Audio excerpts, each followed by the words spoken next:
The purpose of the Optimal Leadership podcast series is to enter into discussions with eminent scholars about the topics that are covered in the book Optimal Leadership.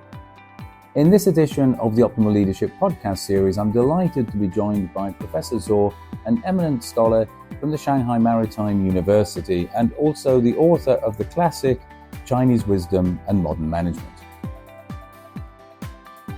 Professor Zuo, when you first read Optimal Leadership, you described it as connecting Eastern and Western ideas. From your perspective, what makes this bridge important for leaders today? Wow, this is really a big question. At the beginning of the 21st century, that is 2001, I wrote an article, Lines and Circles, West and East, and had it published in English Today, Cambridge University Press. It explores the difference between the linear Western culture and the circular Chinese culture, embodied in such aspects as worldview, core values, outlook on time, mode of thinking, and linguistic expression.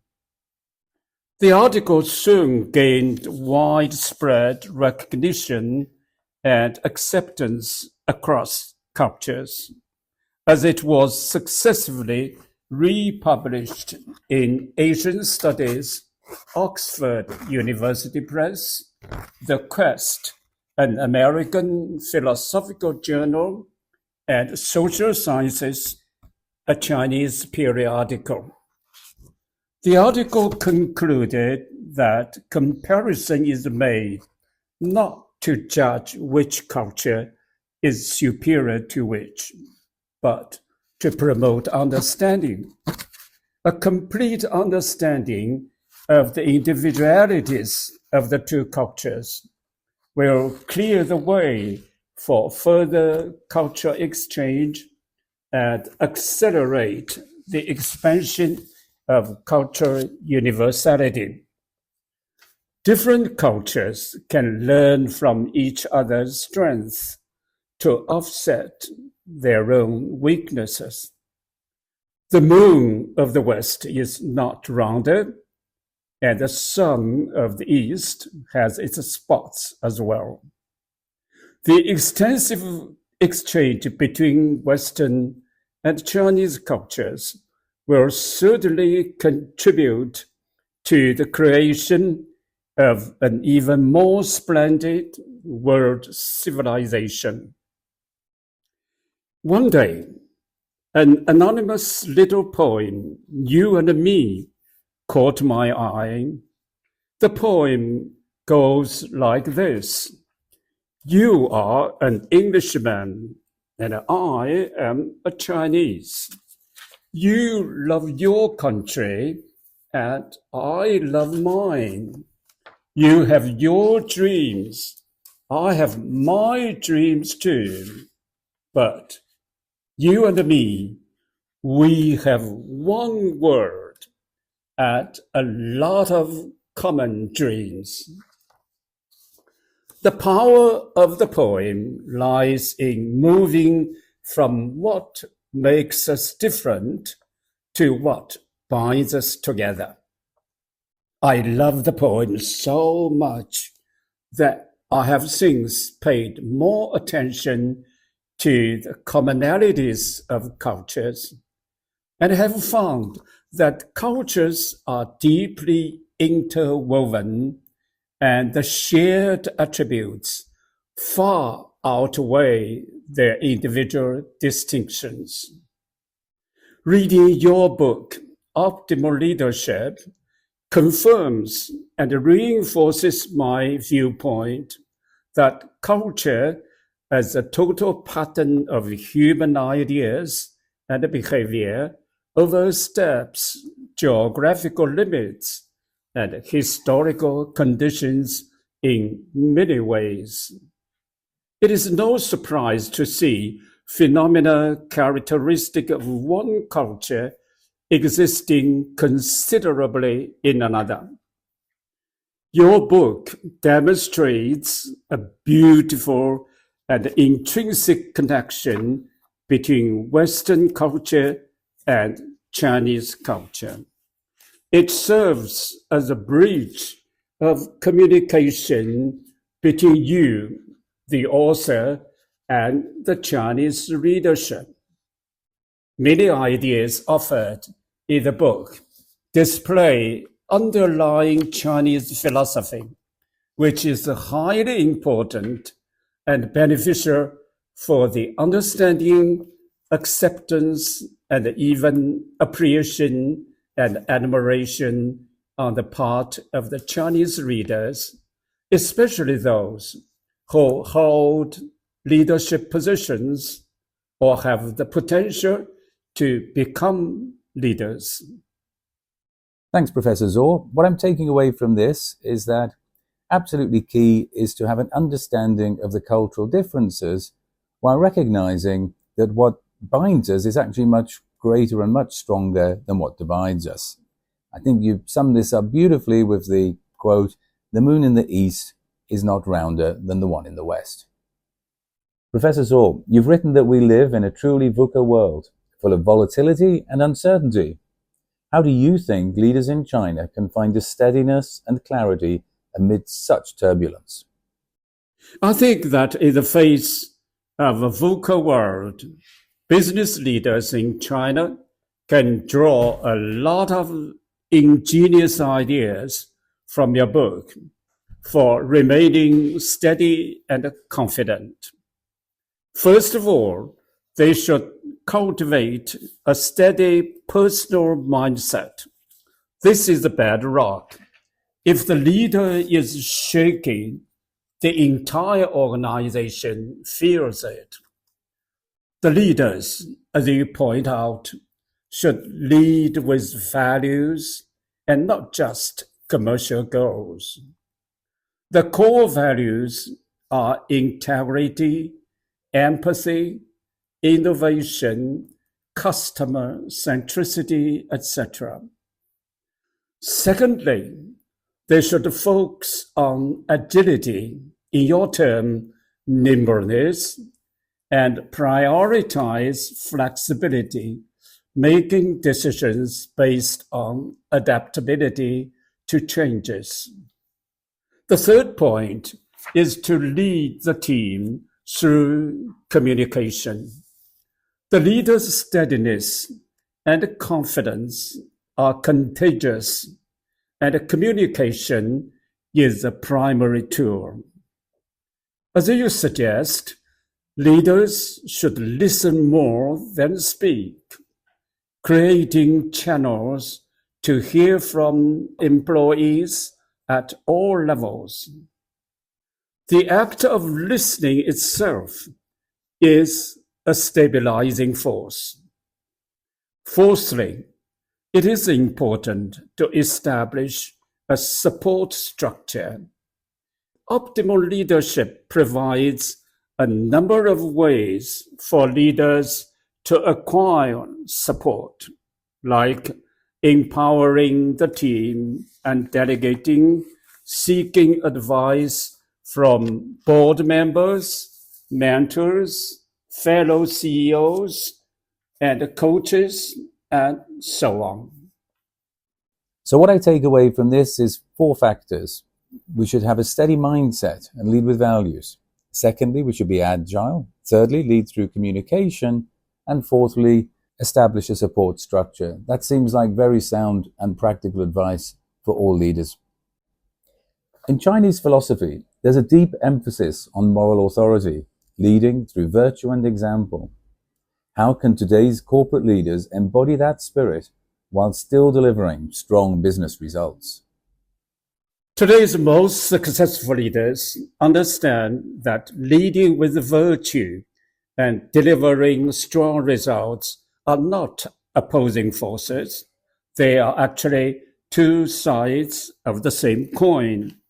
Confucius maintains that governance by virtue can produce voluntary good behavior, while governance by law can produce compulsory good behavior. The former is much more powerful than the latter, though they can complement each other. To embody the assertion, today's corporate leaders could act as follows. First, they should move their focus from solely on shareholders to all stakeholders, employees, customers, suppliers, communities, and the environment. Thus, each of the stakeholders will act favorably and voluntarily for the development of the business. Confucius says, if a leader is virtuous, his people will obey him without being commanded. But if he is not virtuous, even though he commands, they will not obey him. So the second suggestion for today's leaders is still to lead by example. Virtue cannot be delegated. It must be modeled from the top. They must demonstrate integrity in action, practice transparency, show empathy and compassion, all of which are mentioned in your book. Third, leaders should embed core values into operations like hiring and firing, performance reviews, and promotion criteria. For virtue is cultivated through daily practice, not through mere preaching. The fourth way is to invest in people's growth.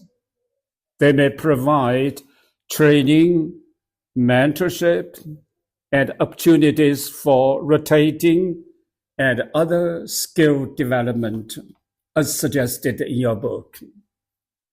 This shows the leader is concerned about their long-term success, not just their current output. In short, leading through virtue and example isn't a soft practice that comes at the expense of results. It creates a virtuous cycle. Again, very sound practical advice in 4 parts, Professor Zuo. What I hear is we should focus on all stakeholders, we should lead by example, we should embed values into daily practices, and we should invest in the growth of our people. Lao Tzu said that the sea becomes king of all rivers because it stays low. What can modern leaders learn from this image of humility and strength coexisting? Lao Tzu's metaphor offers profound insights for modern leadership. The imagery of the sea rolling through low elevation presents 3 key lessons for contemporary leaders. First, receptivity and tolerance as power.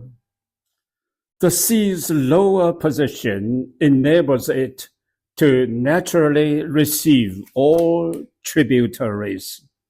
Modern leaders might consider that approachability and tolerance allow them to gather diverse perspectives.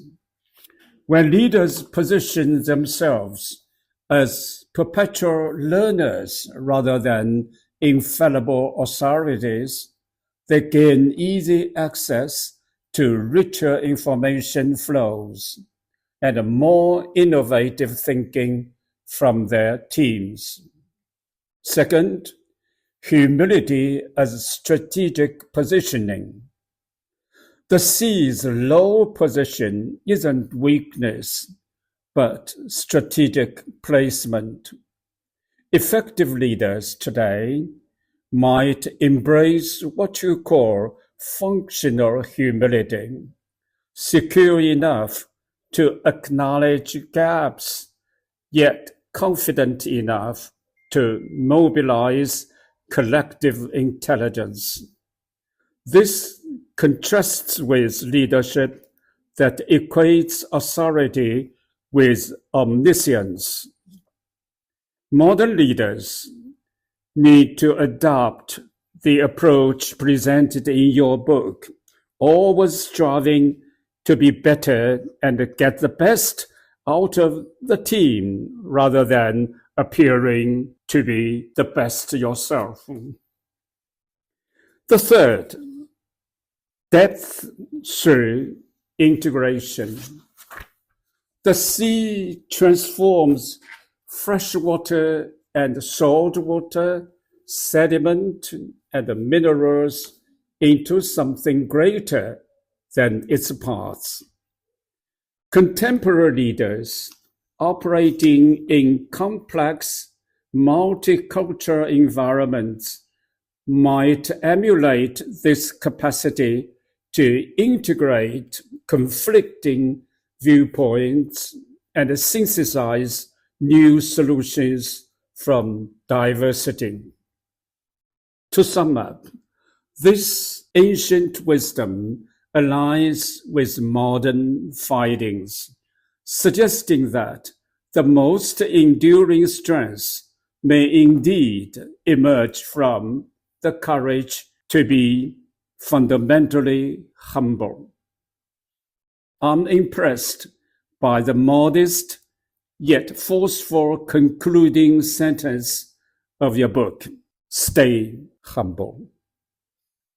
You put it so concisely that humility takes courage, but it's actually strategic positioning, and it allows us to obtain depth through integration.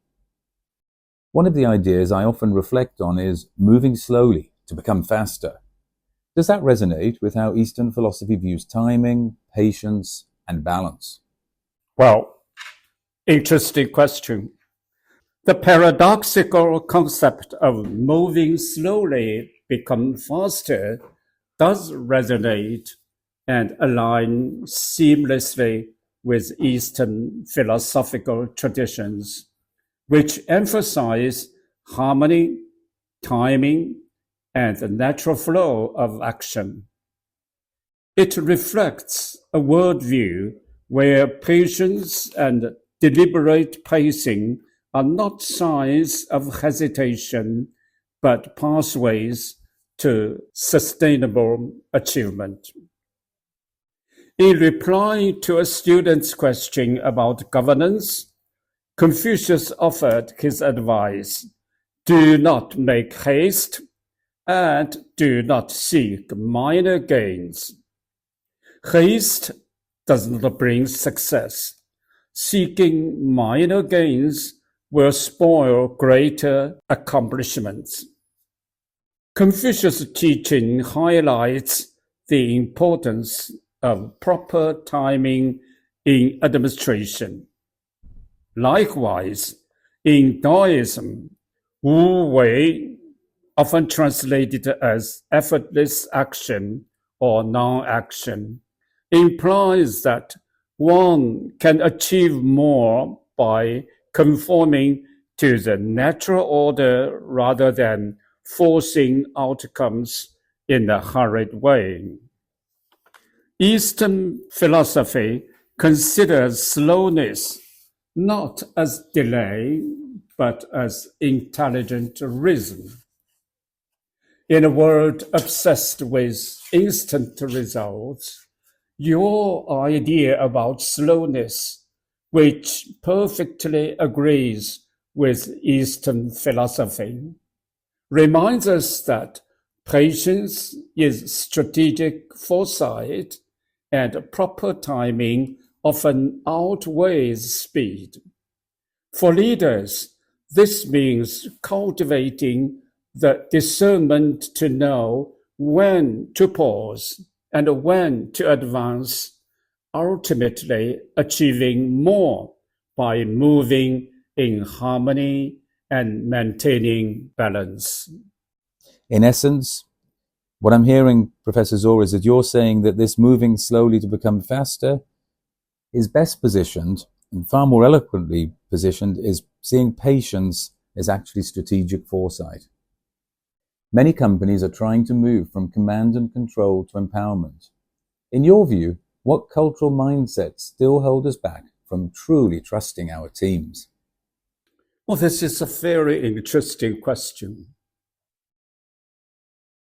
This is actually critical and a challenging transition from many organizations. The move from command and control to empowerment is less about structure change and more about a profound cultural one. The mindsets that hold us back are often deeply ingrained, operating as the way we have always done things. I think the following cultural mindsets still hold us back from truly trusting our teams. The first, the leader is the smartest person mindset. Leaders feel the need to approve every decision, micromanage work, and redo their team's proposals. The underlying fear is, if I'm not the one with the solutions, what is my value? My team will see me as incompetent. The second, the leader is the power holder mindset.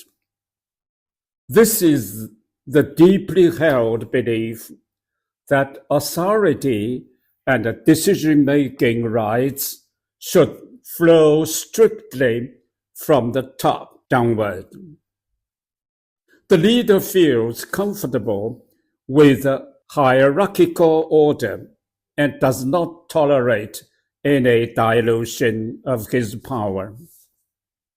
The underlying fear is, if I give away the authority to make decisions, I'm giving away my power and becoming redundant. Third, the mistake is not an option mindset. This mindset treats any mistake as a personal failure rather than a learning opportunity to be analyzed. It creates a culture of risk aversion. The underlying fear is, my reputation is not to be tarnished. A failure is a permanent stain on my record. Fourth, the judgment is a fixed mindset. This is the foundational mindset. The leader with a fixed mindset believes talent and intelligence are innate and static. So he must tightly manage people who don't have it. He doesn't believe that abilities can be developed. The underlying fear is, this person isn't capable, so I can't trust him with this. Ultimately, the shift from command and control to empowerment is an act of courage. It requires leaders to let go of the familiar levers of control and trust in the capabilities and the commitment of their people. The organizations that succeed in this transition vastly unlock higher levels of innovation, nimbleness, and employee engagement. So I really appreciate it that you put be bold at the top of your list of findings as your concluding remarks of optimal leadership. Well, to get this greater innovation, what I'm hearing is about what leaders should not be doing.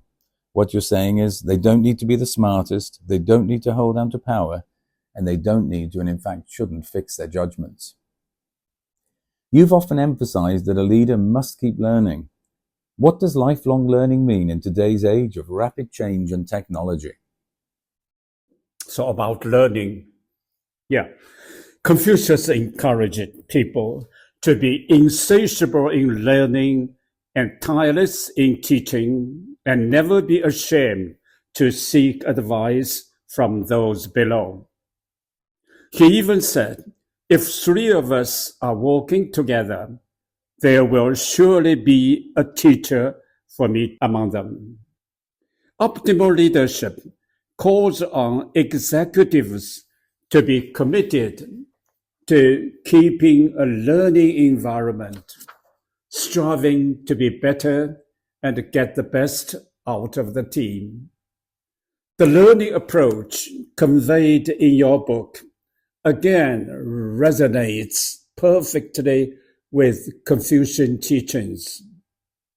For today's business leaders, lifelong learning has shifted from a personal virtue to a strategic necessity. It's no longer about occasional courses. It's about a fundamental mode of operating. Its significance lies in the following sides. First, it's a strategic updating tool. In a world of rapid change, corporate leaders understand that their business models, products, and their own knowledge and skills can soon become obsolete. Lifelong learning is the active process of preventing that decay. Second, it's a learning to learn strategy. The volume of new information is too great. Everyone is only a drop in the vast ocean of knowledge. The key skill is nimbleness in learning how to learn and apply new methods and fresh concepts quickly. The third, it's a shift from knowing all to learning all. This directly connects to previously mentioned empowerment. The command and control leader is expected to have all the answers and the solutions. The modern empowering leader can comfortably say, well, I don't know, but I know how to find out, and I trust our team to learn with me. Fourth, it's a talent attracting key. Top talent, especially those from younger generations, wants to work for leaders and companies that are forward-thinking and invest in growth. A leader who emphasizes learning signals a growth culture. It shows that the organization values development and innovation. This learning environment will be a magnet for talent. As Confucius says, satisfy those nearby and attract those afar. Fifth, it's a personal antidote to stagnation. The pace of change is exhausting. A control mindset leads to anxiety and a feeling overwhelmed. A learning mindset, in contrast, regards absorbing new ideas as intellectually stimulating and makes setbacks feel less like failures and more like data points. It builds the mental flexibility needed to prevent stagnation and thrive in constant change. This is really profound, Professor Zuo. What I'm hearing is that lifelong learning is actually a strategic necessity. We should learn to learn. And instead of trying to know all, we should learn all. What I'm hearing also is that will help us to attract talent, but also it will prevent us from stagnating. Finally, if a young professional asks you how to grow into a wise and effective leader, what simple piece of advice would you offer them? One challenging question, simple piece of advice. Okay, I would give them the advice, uphold the fundamentals while embrace innovation, cope with change with constancy. In Chinese, 守正创新，以不变应万变. The simple piece of advice exhibits the dialectical concept of the unity of opposites, change and non-change.